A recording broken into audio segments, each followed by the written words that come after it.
I do know who that is. That's super cool. Yeah. She's coming on. Nice. Does she ride bikes? Yes, she does, Jason. Oh, she does ride bikes? Okay. Yeah. Just making sure. We'll cover it. We'll cover it another time. Well, welcome back, everyone. We're getting started here. So, welcome back to the Mixed Surfaces podcast. You got me, Aria, Jason here.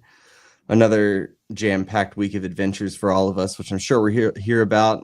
It's the off season, so there's not too much to talk about sometimes. But Jason's done some digging, specifically on some leaked images of the new Shimano 13 Speed that I don't know, someone might be looking forward to. I don't really care, but we'll talk about it. And then we're talking about 3D printing tie bikes. Like, are tie bikes still a good option for people? I don't know. I got my opinions on it. And then Garmin's doing some sort of feature update, which Aria's going to hit us up on. But yeah, what you guys been up to? I'm glad that you asked.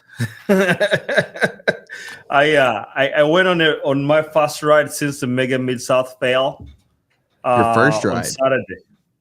And man, it was 17-mile-an-hour winds all the way to Amana. Jason, we did that ride together. Remember during COVID, we rode to the Amanas, ate the freaking tenderloin at that restaurant or whatever. Yeah. That we literally was almost that same exact route, the whole entirety. And which way was the wind blowing? It was the east. It was coming like a northeast-ish. It was insane. It was. So you had headwind on the way home? No. It was northeast. No, we had a tailwind coming home. So it was coming from the west. Yes, that's right. That's right. Yeah, northwest. Yeah, northwest. Correct. Well, Graham, I don't know. Aria's routes are usually into the wind on the way home. I don't know if you know this about him, but he usually this one was route and makes it into the wind on the way home. Really, it really makes you tough. Well, that's the only way you're gonna get tough. You want to hear the real truth, Jason? You know how many times Aria invited me to go ride with him during the time that I lived in Iowa City? A lot. Zero. Oh. In all fairness. In all fairness, Graham, when you I know what you mean. Busy. Graham, I know what you mean, because I would be like out for a ride and I would see Aria coming towards me. Like I'm going out and he's already coming back. He's like, oh. Hey, sometimes I get up too early for everybody, and sometimes I go too late. In all fairness, Graham, when you're here, you were busy with the baby and everything. You didn't have time to ride your bike. You got slow when you're in Iowa City. That's I did get. You probably got fast now that you're not in Iowa City. I got faster going downhill in Iowa City. There you go. I'll put it that way. The dad. You used to say that. You used to say that all the time. I remember. It's true. I suffer going uphill, but man, I can go downhill. But man, so I got dropped like 5 times. Blake promised us a chill ride. On a ride by yourself? Huh? On a ride by yourself? No, today. I mean, on Saturday. It was with the Girl Scouts. You got dropped by a bunch of dudes on like 1990 single speeds. Yeah. Hey, man, Blake, man, he gets in the front. He's like, you better strap in, because he's gonna be hammering. But yeah, I got dropped like 5 times, and I crawled my way back every single time. But with like 10 miles to go, they dropped me one more time, and I just couldn't close it. I was like, all right. I settled in for a nice, zone 1 ride all the way back home. So that was my weekend. So what's that? The start of your off season now? Is that like how you're going to kick your off season off with that? Yeah, for sure. I'm back now. I'm back with a steady you training. got dropped by everybody, and now you're back. So yeah, we did they have the Dirty Dozen in Pittsburgh.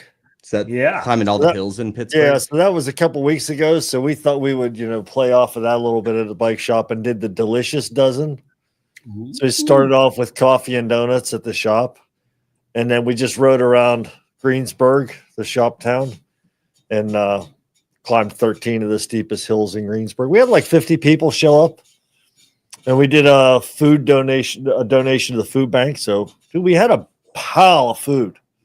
So, yeah, dude, one guy brought in like a case of the big, huge family pack Jif peanut butters.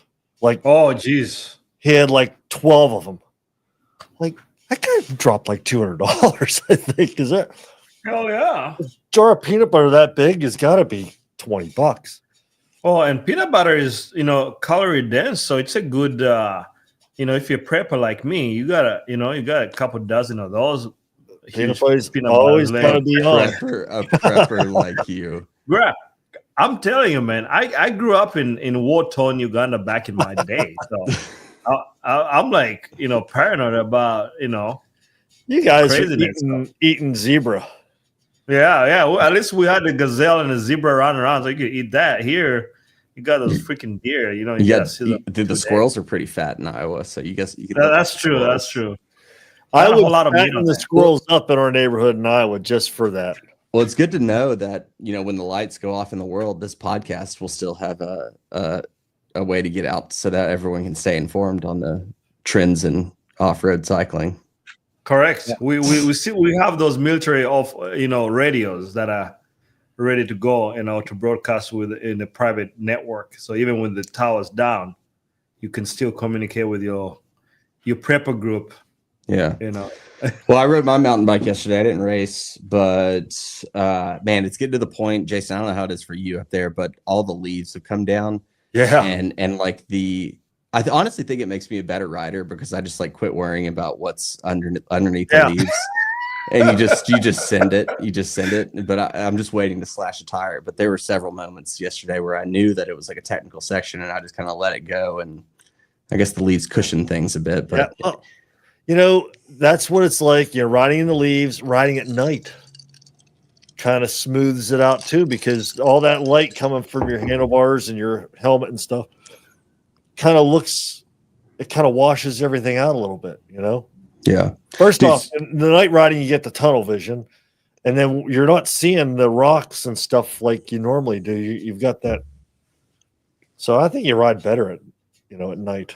I could see that. I haven't done much mountain biking at night. Do you do light on the front and then like a helmet light too? Yeah, I got a small like 800 lumen on the handlebar just to kind of shine right down in front of me. But then I got this big stadium light, 2200 lumen on my helmet that really sees everything.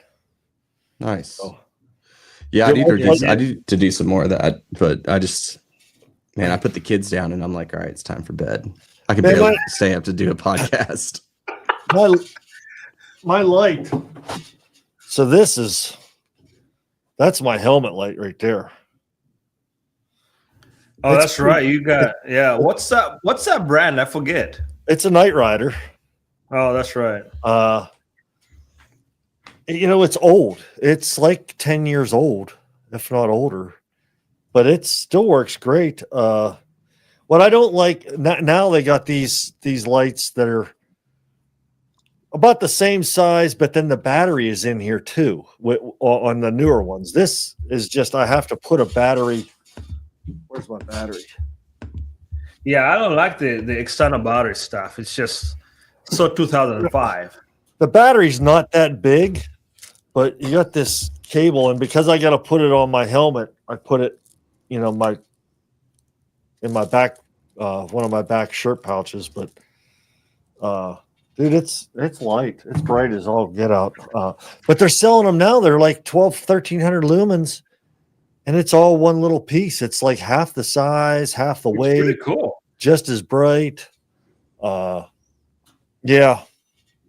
I don't know. I'll keep running it till it dies, but.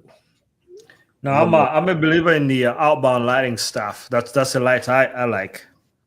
They have the hangover that goes over on your head. I think that's 5,000 milliamps.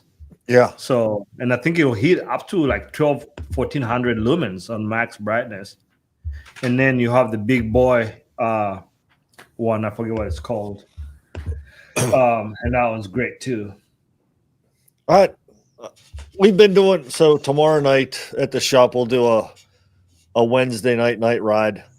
I haven't made one yet because it's just running into like Lindsay ends up working late every Wednesday night, it seems like. So I end up coming home early. But so yeah, the Shimano 13 speed. Nobody's seen it, huh? You guys didn't see that? No, I haven't heard people about it. And now it's scouring the internet. Yeah, what is it, Off-Road sent some patent drawings or requests or whatever. Yeah. I mean, it's just another 13 speed. That's my thing. It's like, what does it actually do better than what SRAM does? I don't think it does anything better necessarily, but they're doing something odd with the UDH.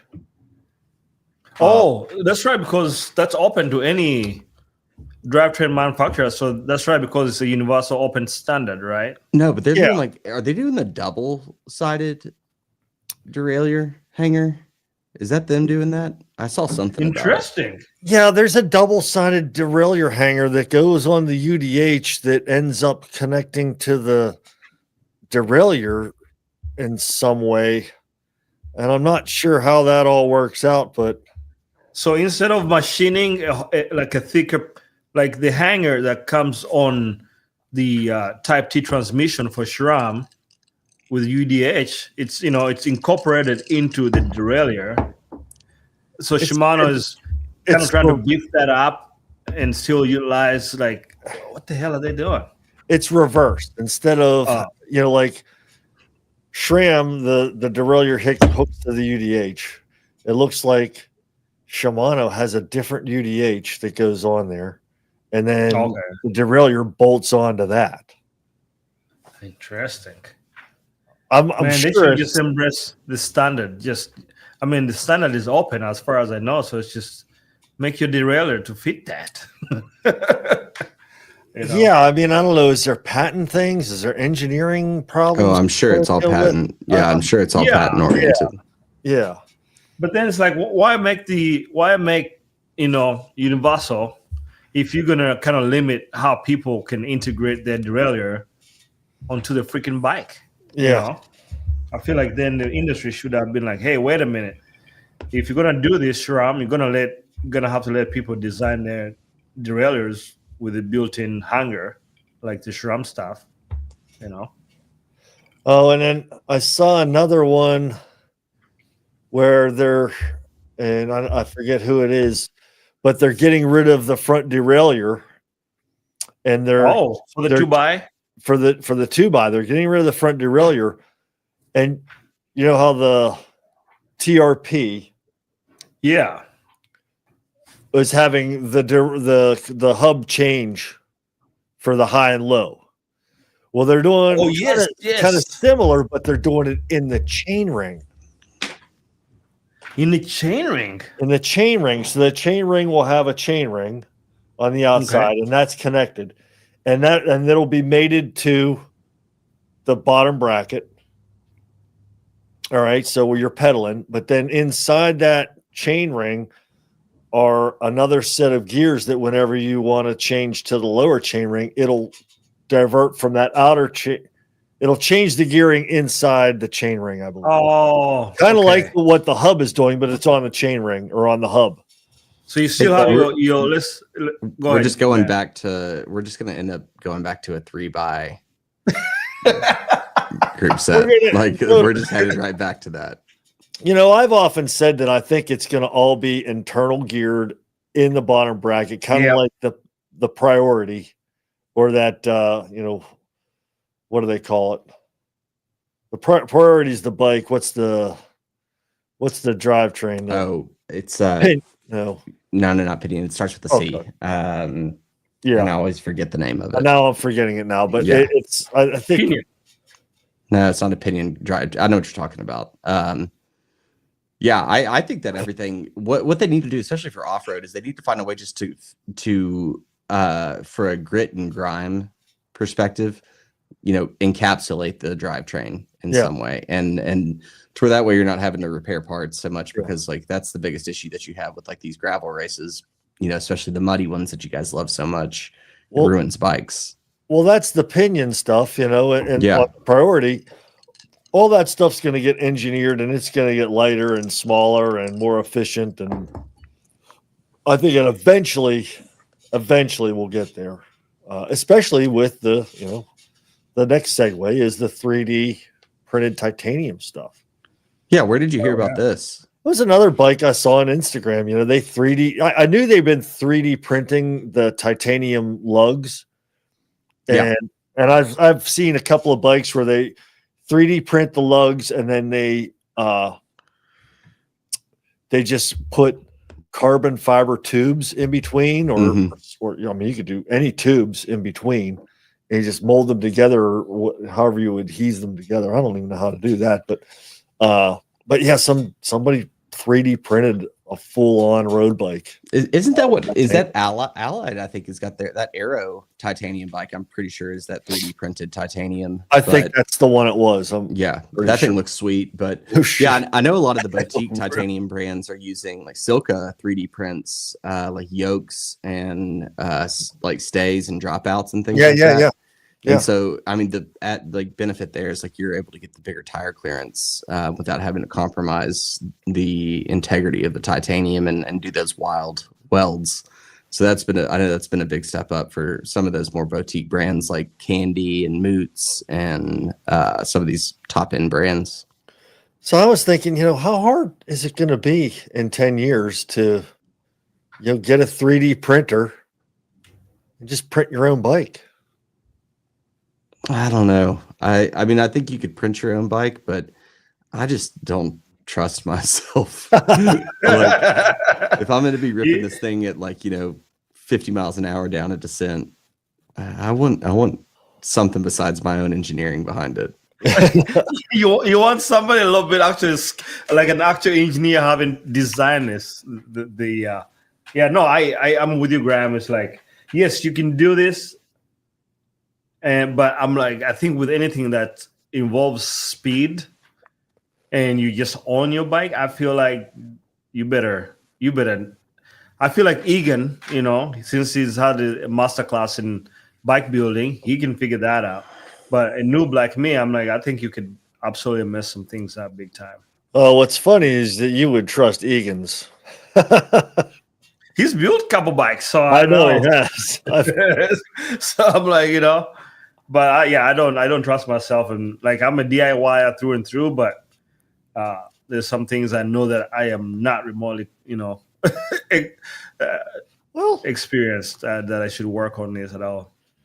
I think you sell yourself short. Because Mm. you're pretty good at electrical stuff. Yeah, but the thing is, Aria wants like the newest and greatest and best. I mean, he bought this crazy checkout bike. I mean, he's there to test the limits of what these companies are claiming. Right. I'm just trying to do what's the hard work for everybody. That way by the time you pick up the checkout, this bike is going to take you. Is that what you rode the other day? The checkout. Yeah. Okay. Yeah. Is that why you got dropped? No, because it's so heavy. No, my aerobic engine was good for like 40 miles, and that was it. So how are you going to recover by April? Dude, I'm good now. I'm good. I'm back. I haven't been training. I literally haven't been on my bike since the Mid-South. Yeah, the Mega Mid-South. So I'm good. I gotta train. Don't worry. I'm gonna beat you guys, all of you guys. I figure I'll start training mid-March. Yeah, that's what I was thinking too. Yeah, I got a pickleball league that I got to really take down in the winter. So bike racing. Are you part of a pickleball league? No, I'm not. I'm totally joking. So Yvonne and I are gonna join. We bought some pickleball stuff. It was only a matter of time, Maria. It was only a matter of time. It's one of those marriage building exercises, So yeah. I think the only way that would work is if Yvonne's on the other side of the court playing against you because she just whip your ass the whole time. Yeah, no, so she's gonna be my teammate, Yeah. I think John and Liz, I think Liz for sure, I think she'll be interested. I don't know about John if he cares about pickleball, but I think we can talk him into playing some couples, doubles. Liz is going to make John stay home with the new kid. That's right, with the baby. Yeah. Speaking of pickleball and babies, big segue right here. People will love this. Yeah. Did you guys hear about this junior from like Azerbaijan that got popped for meth in his system at the World Championship road race? No. I heard something about that. Yeah. Yeah, some junior. So he's under 18 years old and he had meth in his system. What? Is that supposed to help him ride faster? Dude, I bet you would ride so fast. Right, like the problem is that you would be so paranoid. You would chase down every attack. Yeah, everything. Like no tactics, no waiting. Yeah, you'd be like a rabid dog out there. You'd be like, right, they're up the road. I'm gonna chase them. I know. That's two doping. Cases in the last 2 months, because there was also Oyer Lozcano, the Red Bull rider from Spain, that got popped for, I don't know if it was EPO or what, but something abnormal with his biological passport. Doping is back, it sounds like. Well, here's the thing. I think doping has never gone away. That's my opinion. It hasn't. I don't think so. Looking so hard. Yeah, the science is just good. Science is just good. That I feel like they're hiding some stuff. My guess is that kid was doing the meth at just the party the night before. Just recreational meth. He was doing it recreational, and it just happened to be in his system. Can you imagine some skinny little cyclist though, just cracked out on meth, just raging in his bib shorts? Jeez, dude, that is insane. Like under 18 and on meth in a bike race. Yeah. Do you guys think there's doping in I know they test in the Lifetime Grand Prix, but do you guys think privateers are finding a way to dope? I could understand systematic doping in World Tour teams and stuff like that, but people are hammering coffee and caffeine like it's nothing.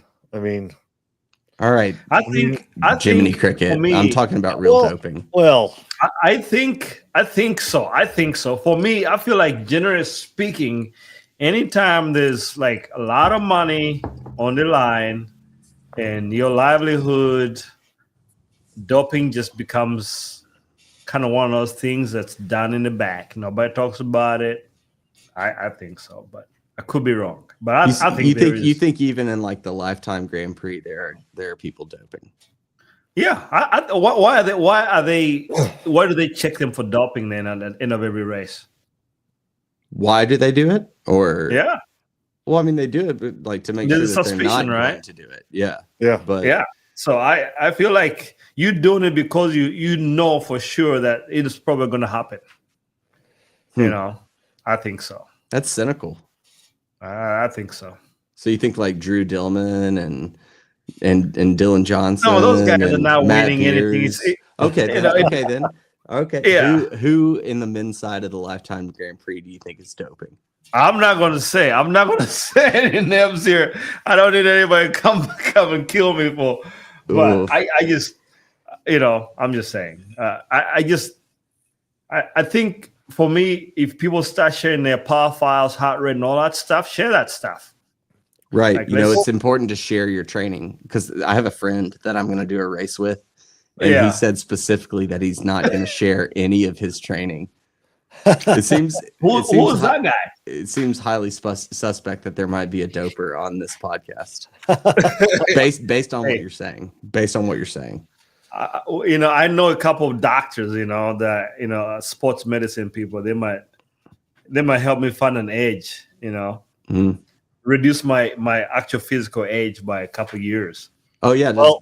Does Garmin do your age like Whoop does? Yeah, your fitness age. Yeah. Yeah. What's your fitness age right now? Mine is 5 years younger than what my actual age is. 52. I was going to say 62. 62. It's 65. 65. I'm due for retirement. When is retirement age? 65 or something? Yeah. Wait, so what's your age? 5 years 45. younger? Yeah, so 40 40. is my fitness age. I think mine's 8 years younger than what I am. So Yeah. Well, let's see. I'll pull it up. Let's look. do you have a two-factor authentication on your Garmin? I don't. Oh, by the way, did you don't guys use notice Garmin. that the internet was down today? This is the third time in a month that we've had the biggest internet outage. Was it in the morning? Whoa, okay. 8 years younger. Okay, that's pretty good. That's pretty good. How you like that Whoop? Do you? I like the Whoop. I've used it for a long time. What's the monthly subscription on a Whoop? Well, if you know a guy, then it's not that expensive. Oh, okay. So, but you gotta know somebody. a guy. Yeah. You gotta know a guy. But it's worth it. I think my only gripe with the Whoop, I did try it out just for just as a tech, inquisitive guy, and it was great product. The subscription was killing me. Because I didn't know a guy, so I was paying full price. Yeah. And I just couldn't pull it off. I need new bikes, so I Yeah, that's fair.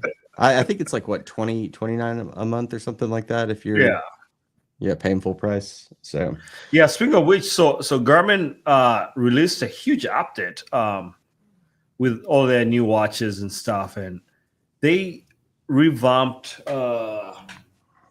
some here, let me pull it up here. But they did some really cool stuff. is it still going to tell me that I need to recover for 92 hours? I don't think they'll ever fix that. After a 2 hour I don't think bike they'll ride? ever fix that. Yeah. Because they're still giving themselves, they still make posts about it, making fun of it. See, while you're pulling this up, this is what annoys me about Garmin. It's like, they release feature updates, but they don't fix the basic issues with like their software, even like the app interface. We've talked about this. Like, it's so bad. It's stirring up conversation, They like Is that what they're trying to do? That's probably why, yeah. Yeah. Yeah, you don't hear Stay me talking relevant by causing commotion. That's one way to do it. You definitely don't hear me talking about the Wahoo app, because that is like one of the easiest things to deal with of any app of any like tech piece that I've ever used. I think the Wahoo app is the best.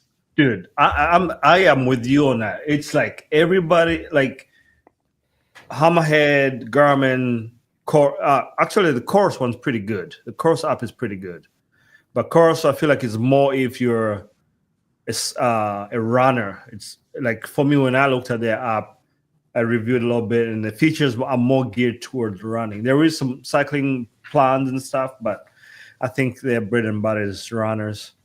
Well, tell me what Garmin's going to do to put lipstick on a pig. No, so they added a whole bunch of stuff with group rides. Let me see. I had it up here and I closed it. So I'm trying to find it. But they really refined quite a few things around group rides. Where the hell is it? They had a video on it too. I can't find it. If I find it, I'll post it. I'll show it here. But let's see. Can't find it. Sorry, guys. Well, tell me what you're excited about. You clearly remember a few things. Yeah. So so one of the things is, if you have a Garmin, one of the latest, like 2 generations ago, if you have the Garmin Connect, now you can send, instead of emails, you can send a text message to your emergency contacts. So if you crash, instead of, if you're counting on people to help you out, you get a text, because most people, you could see the text. Emails, not everybody looks at their emails on their phone. So I feel like that's a big safety feature. So you can but Garmin should probably open that up to everybody instead of being behind. Wait, it's behind a paywall? A safety feature is behind a paywall? Strava and Wahoo already do this, right? No, Wahoo sends an email. Yeah, Wahoo sends the email. Strava does also, and Garmin also allows you a free email. If you want a text message, you have to pay. That's behind the paywall. That's ridiculous. I know, and I think they're gonna start doing a lot of those things like that. Well, my thing is like, so I only use my Garmin for when I run, and there have been a few times where like I've fallen trail running or something like that. And I don't know about you guys, but whenever the incident report detection goes off, like I'm just, Yeah. even if I'm hurt, the first thing I'm trying to do is like cancel it. Like I feel like I've been very hurt before, and I'm less worried about checking on if I'm okay and more interested in saying, don't send an emergency beacon out. Don't do that. I don't think I have that turned on. Maybe I do. I actually have it on, and Jason, your wife is one of my emergency contacts. Yeah, Lindsay's gets your contacts. Yeah, because I know there's people that I know for sure that if I text them, they almost respond immediately. Yeah. So those are the people I have as my Garmin emergency contacts. I want to be one of your emergency contacts just so I can get a back end to your training. Yeah, nope. Hey, so it says here my fitness age is 20. Wow, are you serious? Wow. Wait, that says 49. That's my VO2 max at the bottom. Yeah, right there. Yeah, wow. Right. Yeah, okay. So you guys, I'm the oldest fitness wise. That's just Jason has a pacemaker. It doesn't count when he has a pacemaker. Yeah, Jason, what's your resting heart rate? Last night was 38. Whoa. Mine's like 40, 45, like low 40s. That's where I sit, around 40, between 45 and 50, depending. It'll be 50 tonight because of this. Yeah, it's true. It doesn't help. Yeah. My lowest has been, I've had as low as 35 before. That's insane, dude. It's been a little bit higher lately. You die every night. That's what Lindsay says. Do you have sleep apnea or something? No. No, actually, if you have sleep apnea, it will probably go up. Yeah, we higher because your oxygen is being cut off, so you're gonna breathe. Your heart rate is gonna be harder to get more oxygen into the body. That's what you So I did a Ruby ride the other day. Did you do Unbound? I did the Sea Otter. I did part of the Sea Otter. Whoa! How was the experience on that? In what respect? I mean, like, does it change does your Wahoo adjust with the terrain and the gradient and all that stuff? And so, like, when you're going uphill, does it? It makes it harder. Yeah. Yeah, and then you got to switch and everything. So kind of like Strava, whatever the other. Yeah, it makes it harder. I did a hilly part of it. There was like I think I did it in a half an hour. It was like 12 miles or something. 10 or 12 miles. I did it in like half an hour, but it was started on pretty much an big uphill, and then there was a downhill section, then another couple of shorter, steep climbs. So I liked it. It was fun. I still riding a gravel course on a trainer, like, congratulations, you ride up the hill, you ride down the hill, but there's no technicality, there's no jostling for position, there's no line choice. Like for me, I don't see what it does. Typically what I do on Ruby is I pick a route where there's, somebody else is on it. And as soon as I get on, I just try and catch everybody that's on the same course as me. I just try and catch them all. Does Ruby have races like Zwift does? Yeah, they have that stuff. I've never done one. Dude, I've heard that there are like people that are quote unquote pro e-cyclists that make a living off of big time Zwift races and stuff like that. Yeah, like, especially in the Zwift world, like there's some money. Like lots of money. Yeah. Where does that come from? I think they're like sponsored like races and stuff. I don't think it's betting or anything like that. No, it's not. And I think people have teams. They are on actual trick teams, specialized, like there's teams. Zoran's wife, Amy, was on a team for a while. Yes. Yeah, I think what was that women's team that she was on? Yeah. And they were doing races like every week or something like that, like through the winter. Yeah, there's money to be made because that's another thing where people try to dope and stuff by lying about the age and the power, or it's just insane, like all the stuff that you could do now. Oh, heck, you could do your meth while you're riding. True. You know, as long No as you one's have even that gonna know. camera on, you know. No one's even gonna know. Wait, your heart rate went from 140 to 180 in like 30 seconds. What happened? 240. Dude, I just have a good pituitary gland. Yeah, right. The adrenal response works. Oh, I man. heard that okay, yeah. No, that's very interesting. Good stuff. Yeah, there was not a whole lot of news out this week. So, did you see the cyclocross where the lady like lifted her, like ran her bike across the finish line like a quarter Yes, of an hour or something? that was cool. Let me see if I can find that. I was rooting. I've never rooted for somebody so, Did she win?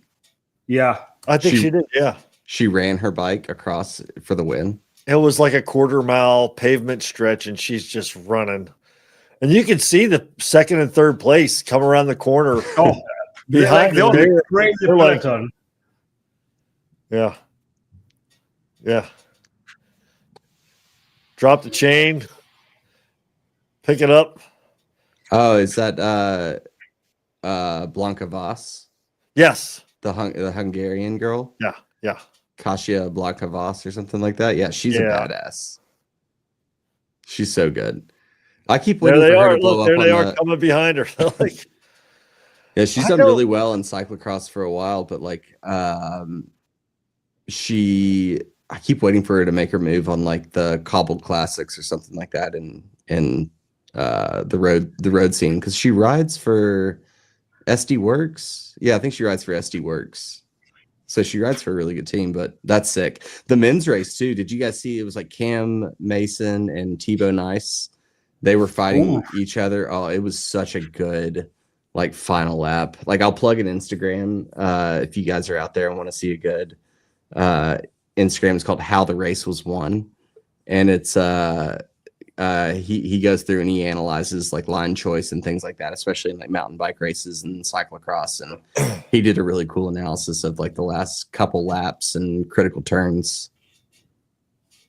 How do you suggest you spell Tebow Nice? What would be your best guess on Tebow Nice? TH. Oh, is it? I think it's THIBEAU. It may be THYBEAU. BAU, yeah, you're right. THI. BEAU. That's pretty good, man. And then NYS. I mean, he's Sven Yeah. Nice. Is Sven Nice? He was like a multi-world champion, like the cyclocross god. So Tebow's known people. He's good on the road. He's good on cyclocross. Like he's really good. Anytime I see cyclocross, all I think about is twisted ankles. I just kind of like, I twisted my ankle so many times in rugby that now it's like doesn't take much. So. I don't think it would be big of an issue in cyclocross though, because you're stepping into 6 inches of mud half the time. So like you got a nice support, like to just like sand, I guess. hold you There's up. nothing that's going to stop your ankle from twisting, or It'll or just hold it right up. Yeah, hold it right up. Oh, speaking of cyclocross riders, did you guys see Vanderpool is doing a half I was just Ironman? going to say that. And he just ran like a 5K in, I think it was like 15 minutes or 16 minutes. Wow. He like did running- it was a 10K in 30, I thought it was. Okay, so that's like 5.5, 6 minute miles. Yeah. It's crazy. And so he's gonna do, I don't know if I think he's doing Nice. There was the speculation 73. about it. What I heard they weren't like confirmed that that's what he was doing. But they were just suspecting that that's what he's doing. But yeah, It'd be cool. Man. Yeah, having that cardio. I guess I wonder what his legs felt like the next day, because I know I think that's the big thing. Like as much Right? as much as I hate running, like, I mean, the big reason I hate running is because it just hurts, right? You have the aerobic engine, but you can't like support it with your legs. So it really surprises me that he has the ability to go out and do that. Like, that's crazy. So I feel like if he's able to run, I know he's got a good aerobic engine, but doesn't make you good in like swimming or running and all that things. Like you have to have the muscle memory. Running for sure. Running, I think you could translate over, but swimming especially, because like swimming is less about your aerobic capacity and it's all about technique.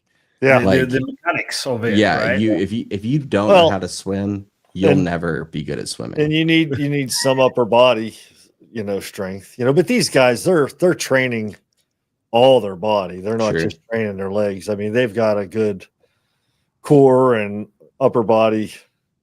Dude, not upper body, dude. They're still itty bitty little birds. But they're still training their upper bodies because, I mean, maybe they're not doing it for bulk. They're doing it.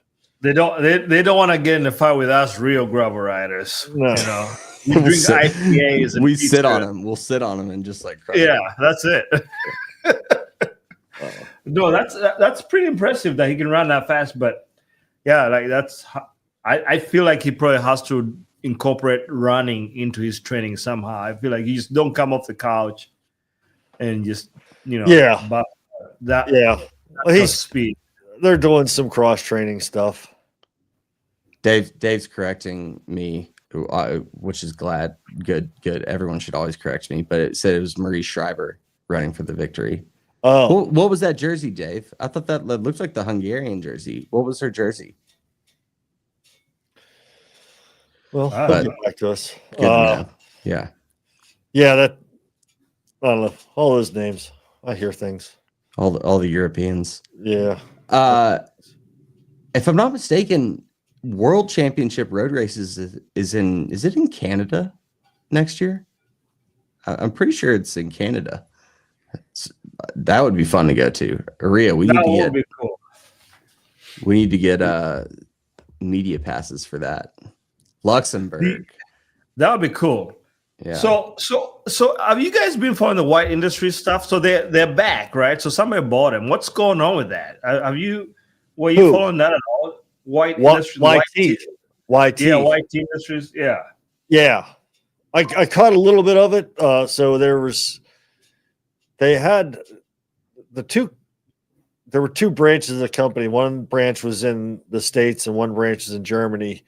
They said they were going to close. They couldn't come to some sort of an agreement. I guess the company in the States was trying to buy it. They didn't come to an agreement. They said they were going to close it. They were just trying to buy the United States part. And I guess that deal finally, after they said they weren't going to do it, they finally came to an agreement. So, yeah, that's cool that the YT is back. That's pretty back. Cool. Like, they US just is back. Somebody in the US, which was I think the deal that they were trying to come to, and the time frame I kind of ran out, but then they said they were gonna. It was all done, and now it's back on again. But sweet. I think they make great bikes. Man, for the audience out there, hit me up. I got a YT Capra for sale. Those are supposed to be really good bikes. Do you have a picture of that bike? You want to show the people the bike? I'll drop a picture somewhere, or I'll drop a link to the marketplace. Send me the picture. I could show it. Like if you text it to me, I can show it on the pod. Yeah, I'll people could see what they want. They need to buy. So their low screen here even does navigation. That's pretty cool. Yeah. So on this note, navigation for me on a mountain bike is really hard. Like, I don't care where my head unit is. If I don't have time to look down and see, like, do I need to take a left or a right at this trailhead? I wish there was something better to this is where, we talked about those Oakley Meta glasses. Like, imagine if you could have arrows, like you come up to a T in the trail or a fork in the trail and it has an arrow like pointing you in the right direction. Like, that is what that if you would give me that, I'd be happy, because the amount of times that I've taken a wrong turn on a trail drives me nuts. I honestly think, to me, for those people that like in the meta stuff, The Metter. You sound like you're from the South. the Them, meta, them the Metter, meta them stuff. Metter Oakley glassers. That's right. Down in my holler over in Tennessee. Oh God. It's a hollow. Do I sound like I'm from the South though? Y'all? It's not a hollow. It's a holler. Yeah, a holler. I want to drink some moonshine. Dude. Yeah. So I went. I one time, funny story, guys. Don't repeat this story. I hang out with the redneck once. This is like 20 years ago. My name is Graham. It's okay. Like, like it's 4th of July. He's like, come on down to my, so I go down. This guy lives out in the country. He's got a bunch of people. We're having a good time. And, about 10:30, 11 o'clock, he shows up. He's like, hey, man, try this. He has like a mason jar with a lid on it. I'm like, what the hell is this? Like, come on, it's good. He had like a pear in there or something. He's like, good. So I try it. And man, next thing I remember is I woke up in the back of my SUV. It was like 6 a.m. Never hanging out with rednecks. So after that, I didn't go blind. Bro, that wasn't moonshine. You got roofied. It was moonshine. No, I remember going to bed. I was like, that's it. Anytime I hang out with a redneck and he offers me a mason jar with a clear liquid, I am not drinking it. That's it. Your pants were on backwards, and you don't know where your underwear were. No, my pants were on. I just not. So don't drink any clear liquids. But good guy still around. I see him around town, still hanging. You come down for one of these races down in the Southeast. I'll get you some no more moonshine. No, I'm done with that. I want stuff that's regulated. Regulated. Well, that stuff now. I'm actually surprised that I guess. Well, no, I'm not surprised. I was going to say I was surprised that there isn't a lot of moonshine in Iowa with all the corn, but the problem is that you guys got the dirtiest water in the Midwest, so there's no good streams for it. Yeah. No, nobody. Yeah, you make the moonshine. You're going to be, full of nitrates by the end of the year, and there's not a lot of woods to hide your still. Yeah. Maybe Northeast Iowa, you could probably pull it off. Yeah. Because there is area. some clear streams up there. Closer to Wisconsin and all that stuff up there. Well, that's your goal. You got to go find some moonshine up in the driftless area. Yeah, no, I'm good. One and done, man. I don't like not remembering what I did the night before. So, speaking of moonshine, it's probably a good time to bring up our other liquid sponsor that we have, Olive.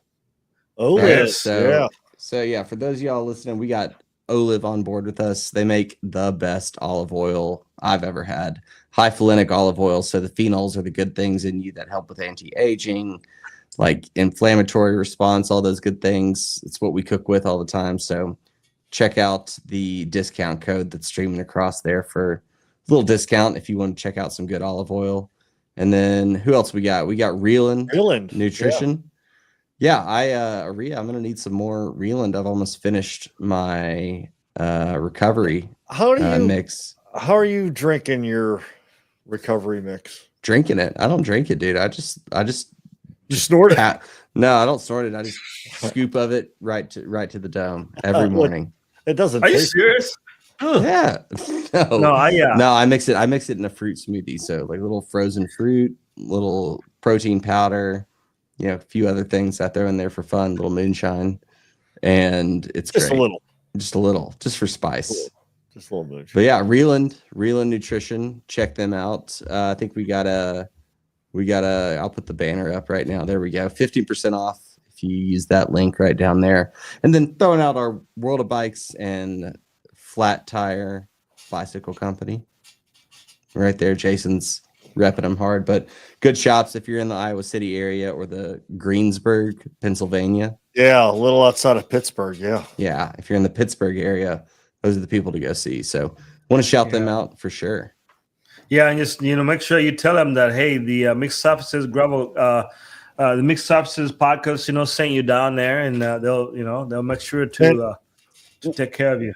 We got so many bikes in for shock service in the last couple of days. Are you guys now doing your own shock service there? Yes. Like, you do it all? Yeah. Yeah. So Swede, our shock specialist, he's actually at Olin's training right now down in North Carolina, getting trained on Olin's shocks. Sweet. Which, we should talk about suspension. Never heard of them. Yeah. Olin's makes shocks for. How you spell that? OHLINS. They've been around for years. They put shocks on BMW motorcycles. There's a lot of Manitou is another good shock company. That Push. You guys have seen the Push. And what was that one that Yvonne had on her priority? Ren? Oh, yes. Yeah, the Ren. Yep. Are they still making shocks? How's that shock holding up for her? I mean, she's done service on it, I think once, maybe. No, it's holding up very well. I mean, she's done. She did 1,800 miles on it for the Tour Divide, and it held up pretty good. So not bad. Yeah. So we've got a dynamo that's Swede's like pushing stuff, like pushing fluid into the shock and pulling fluid out and setting it at a rate. He's got all the tech going now, but we should do a shock topic day sometime. Yeah, I'll gracefully bow out for that. As long as my rebound and sag is set correctly, like that's all I need to know. That's correct. That's it. That's it for me. And I luckily I have Egan. I sent him a message. If I can't figure it out, Egan, please come help me. Everybody goes straight to like Fox or Rock Shocks, but Manitou forks have. I mean, they're so versatile. Each fork that I think just about every fork that they sell, you can change. Like the one I want is the R8 or something, RS8 or something like that. And I can set it up for 80 to like 130 mils of travel just by popping a few of those pucks in there to change how much travel you get. Wow. Yeah. That's pretty cool. Yeah. That's cool. Like, here's my thing with those, like anything that's customizable, like even like the Minnow Link on like the Top Fuel or something like that, like where you can adjust, the pivot, like 99.9% of riders can't tell a difference or don't even know that they need to make a difference. And so like when you talk about like these boutique brand like shock companies, like 99.999% of people don't even service their Rock Shocks or Fox suspension in the first place. Yeah. And so not the people that listen to this podcast though. They're serving. No, I bet if we did a poll, say when's the last time you had your suspension serviced on your mountain bike, I guarantee the poll would be like greater than a year. So this is we're gonna snip this part in the video. Yeah. And we'll put an Instagram post out tomorrow. Put it up. Grant, what's the question? The question is, have you done actually, what is the question? I guess the question would be, when's the last time that you had your suspension serviced on your mountain bike? Yeah. Okay, fair enough. Okay. That's the question, people. Please help out. I kind of, I can see Graham coming from Iowa City and then coming from Greenville. I can see how you would say that. But then coming here to this shop where we're heavy mountain bike, everybody's getting their shocks done like a couple times a year. So I will vehemently disagree with you there, because I mean I live in a place where there are 8 mountain bike parks or trails systems within 20-minute drive, and so like everyone's mountain biking. Humble brag there, thank you. No, but like there are people that are like the good customers that understand their bikes, that are bringing their bikes in for regular service, but that business constitutes a small portion of the total ridership base, and I would say the average rider is not servicing their suspension in the way that they should. Like who's doing a 50-hour service? Who's doing a 100 Oh, hour? nobody's 200? nobody's doing a 50. I mean, okay, so like, I am one of I, the I 50 hour bet you. service. But the problem is that like, you know, people are afraid because they come in and they're like, oh, I need a 200-hour service, and it's like a $300 charge or something like that, and they don't want to do it. And so I think a lot of people avoid that and are not. So yeah, they avoid it, and then they just buy a new fork. Exactly, or a new bike. They sell their bikes more and get a new bike. Yeah. If they would just service their stuff, then it would be like having a brand new bike, basically. No, that's what I did. Like, you know, every winter, I just take my mountain bike to the shop, you know, and they service everything front and back. So I'll do the same thing with the checkout. It's cheaper than buying a new fork. But yeah, I could see where you're like, oh, I don't want to pay $300 for this service, but then a year later you're buying a whole new fork because you're that's the problem. It's like you don't do the first service, and then the next time it comes around and you don't do that service, and the price just keeps going up and up and up until you got to replace it. Yeah. And then you're not really, I mean, you replace it, and that's going to need service too. But even people don't even want to replace it because they're like, oh, I don't even know what's compatible. I don't trust my bike shop to like tell me what I need. You know, it's just like it's a weird thing about cycling. It's like neglecting your parts ruins your relationship with your shop and then makes your life far more expensive. Yeah.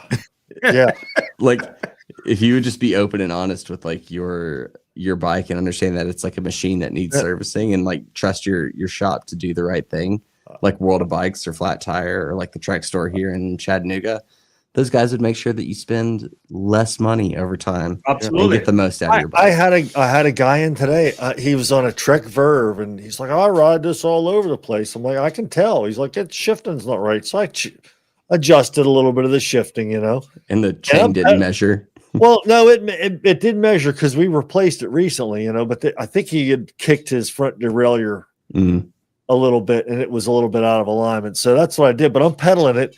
And you know how when that rear hub, as soon as you stop pedaling, you can kind of feel the vibration of the bearings going bad. And I could see, you know, it's just like, I was like, hey, bud, you know, just so you know, this stuff is you're gonna need some work on this bike. And he's like, oh, it gets the job done. Oh, it gets the job done. I'm like, yeah, okay, it gets the job done, but I'm letting you know, you're gonna need to put some money into this. All right, gets the job done, you know. It's funny because every community that you ride in, you always have the one guy that always puts off the maintenance of the bike until during the ride, and like, oh, I gotta fix this. They're like, no, we're in the group right now. We're not waiting for you to. I had a guy in North Carolina. He came in. He said, my spoke is broken. He puts this. It was a giant Defy road bike. Carbon. I mean, it was like a $8,000 bike like 10 years ago. The carbon fiber, the paint and the finish on the carbon fiber was evaporated because of the sweat that he's put on it. You know, the back brake, the back caliper brake that's right underneath your butt. And there's that little bolt that comes out that you can tighten the tension. That was a rusted, gnarled thing, like, you know, just this little nubbin of rust there. The Durace cranks on it, the finish of the Durace cranks was rotted off by his sweat. Like you couldn't, all you could see was face. It was, he's like, oh, it's fine. It gets the job done. You remember my bottom brackets, Jason? You replaced a couple of my bottom brackets. Remember those? Yeah. My problem is I love, water crossing so much. I need to stop doing that. Just get off the bike and don't do that. I love it. I love that stuff, man. It's just that's why you need to do like Farber and just have 2 Chris King bottom brackets, and you just keep one swapping them out. Yeah. Just keep sending one back to Chris King and swap it out when you get the new one. Yeah, Blake's another one that's hard on bottom brackets. Yeah, but Blake puts out a lot of power. Blake's like, he's a big dude and he puts out a lot of power, and he's always single speed. So when we're with about a mile to go to Casey's, we got on the pavement. I got behind Blake. Yeah. And for me to stay in this draft, I had to do like over 300 watts. He was barn sour. He smelled that Casey's pizza, and he was like, I'm just like, Man. he was cooking. I was like, there's no like, and that's in a draft. And he was like driving the train into the wind. Yeah. Like I'd love to see what kind of power he was doing if I was doing that much. So I ended up dropping off. I'm like, I could see cases there. I just can't do that. But yeah, I think he just is a strong guy. Do you think the leather work boots help his pedaling? Probably. They're like those new Q36.5 integrated pedals. He's way ahead of the time. I need to send him a message. I'm like, that's what you need to get. That's what you need to get. Yeah. Awesome. All right, let's shut it down. Unless people, you have anything in the chats? Do we have anything? Nah. Send us. I do want to see some people's footage though of their rides, crashes, sins. Send it in. DM us on our Instagram. Let's see some bike pictures too. I think we should put our picture of our bikes up as for everybody to critique. Yeah, I'll put my checkout there. Well, let's start with the checkout. We should start with the checkout and just roast Aria's bike. I'm ready. So I'm coming back from that ride Saturday. I'm hanging out on a trail shooting in a quick video. And then there's a dude freaking shooting, setting off some shotgun shells in the city. So I was like, whoa, I kind of get freaked out. But as I'm hanging out there, I'm like, all right, whatever, it's downhill, I'll be good. And then these two, roadies, guys that were riding with Wenzo, they stopped. They're like, dude, is that a checkout? We haven't seen one in a while. They're taking pictures and everything. Graham, you're the only one, man. Like, people love that bike. Until I see it. They were like, whoa, but yeah, no. They were Wenzel's friends, so they were all Trek boys. Yeah, actually, they were all riding Trek bikes. Every single one of them was on a Trek road bike. Losers. All right, guys, let's shut it down. Thanks, everybody. Until next time, we have a special guest coming here pretty soon. So stay tuned. Any questions? We got you. All right.